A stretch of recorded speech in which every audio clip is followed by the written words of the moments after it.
So, dito guys, nakikita natin yung betrayal na energy mga kapiksi. Ito, I'm sensing na ito ay maaring ano to, guys, ito yung maaaring pinagmulan ng trauma ng person mo. Pwedeng na-betray din kasi siya sa past circumstances niya.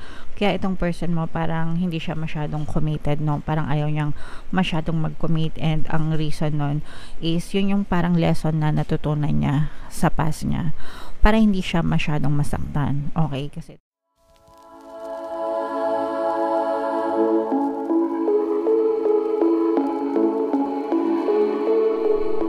hello guys, hello Virgo, welcome back to Pinay Pixie Tarot.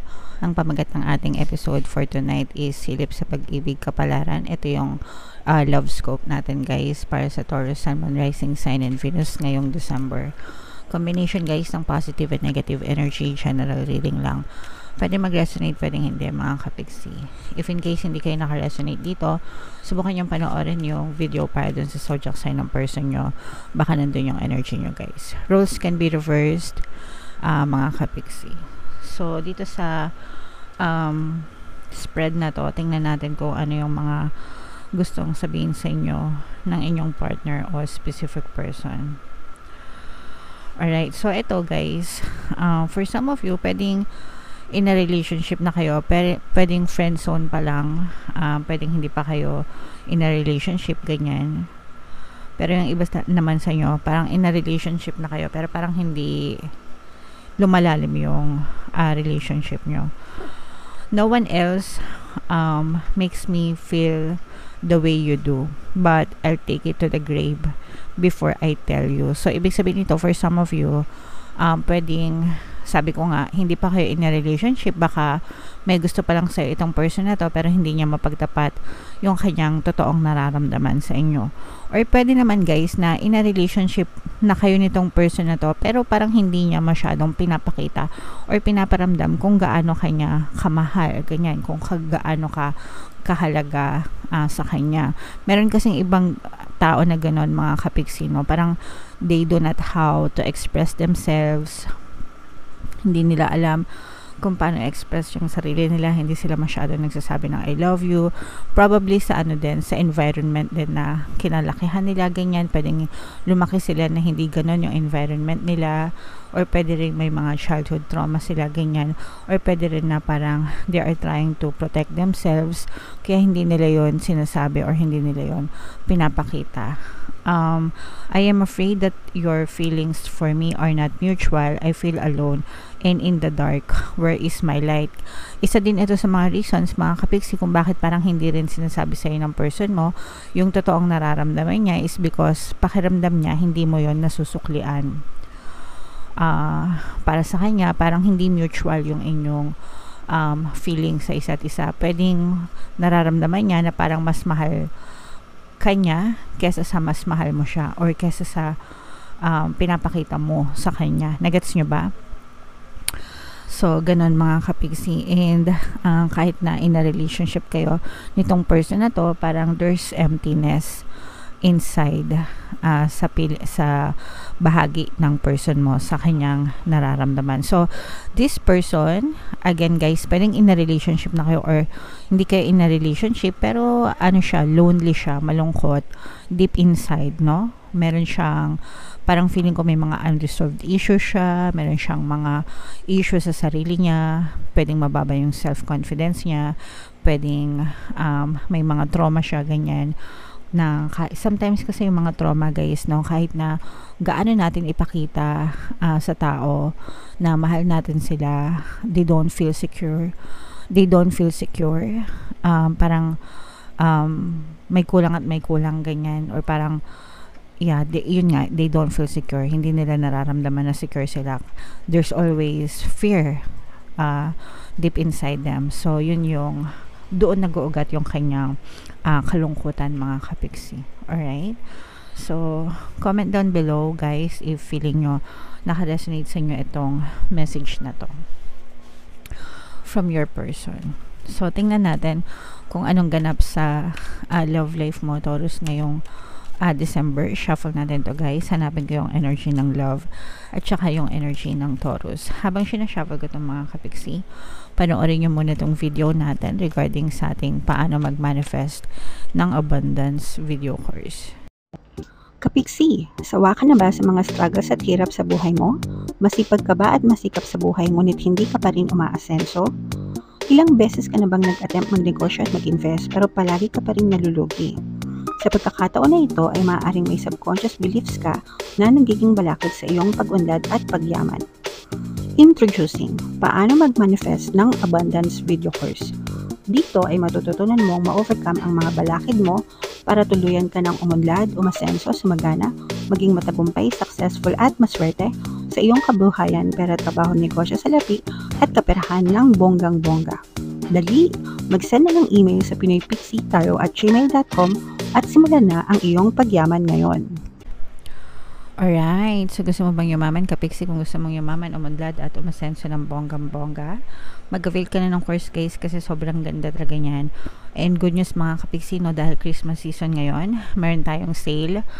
Combo sale mga kapiksi, bibigyan ko kayo ng 10% discount plus 1 free pampaswerte subliminal guys sa lahat ng mag-avail ng course until December 31 only. So, mag-avail na kayo habang may Christmas sale tayo. Meron din tayong email coaching mga kapiksi, manifest your desires using the law of attraction.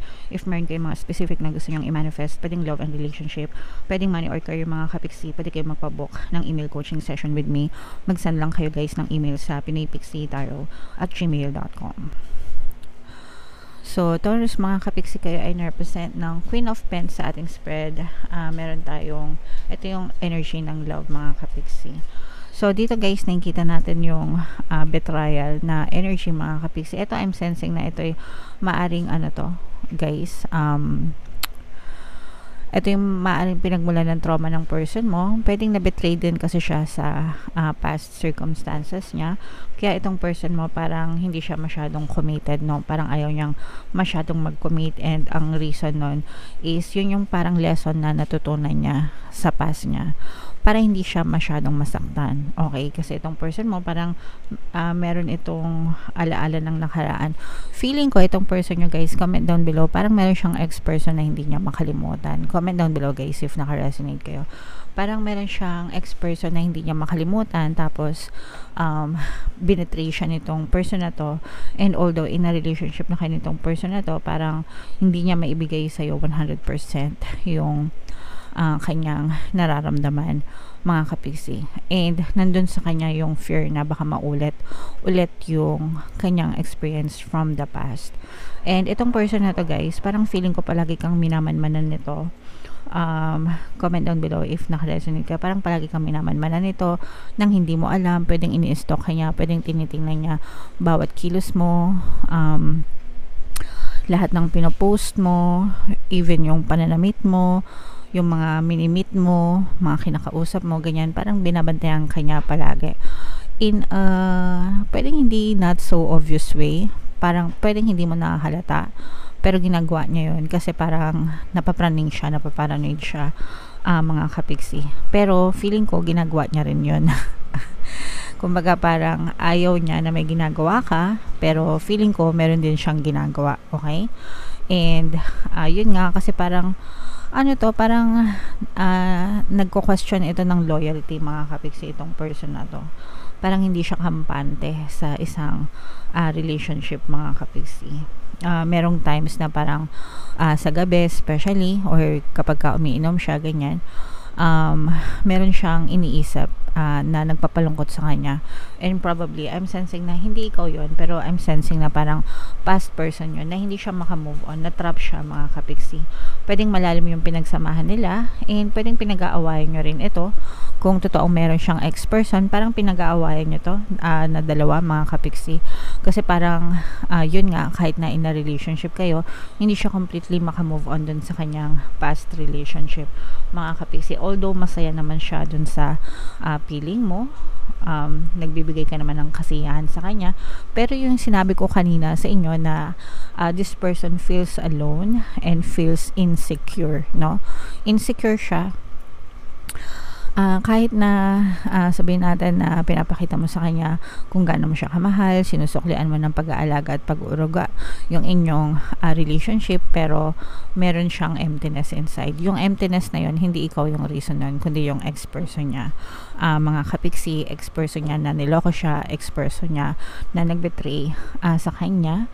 So parang ayaw niya na yung ma-experience, pero feeling ko parang hindi rin siya masyadong, sabi ko nga, hindi siya masyadong committed sa iyo. Although, masaya siya na nandyan ka para sa kanya. Masaya din siya sa relationship nyo, pero hindi niya pinapakita sa'yo, no? Hindi niya pinapakita sa'yo yung kanyang tunay na nararamdaman. Palagi itong kinakain ng duda, mga kapiksi. Ito'y isang tao na, sabi ko nga, punong-puno ng insecurity. Pwedeng palagi kayo nag-aaway, pwedeng marami kayong conflict dahil dun sa kanyang past relationship, mga kapiksi. So, comment down below guys if feeling nyo naka-resonate kayo. If feeling nyo naka-resonate kayo guys, pwede naman kayo makinig ng ating mga love relationship, subliminals, mga pampabalisa, pampamiss, ganyan, pampamahal. Pwede nyo i-combo-combo, mga kapiksi. Gamitin nyo lang sa mabuting intention, guys. Wag sa kalandian, okay? Libre lahat yon sa YouTube natin, guys. So, tingnan natin yung love message for you, Taurus. Express your love. Go ahead and make that romantic gesture, mga kapiksi. Pero sabi ko nga guys, no, parang feeling ko hindi kayo yung may problema, kundi yung person nyo. Wala sa inyo yung problema.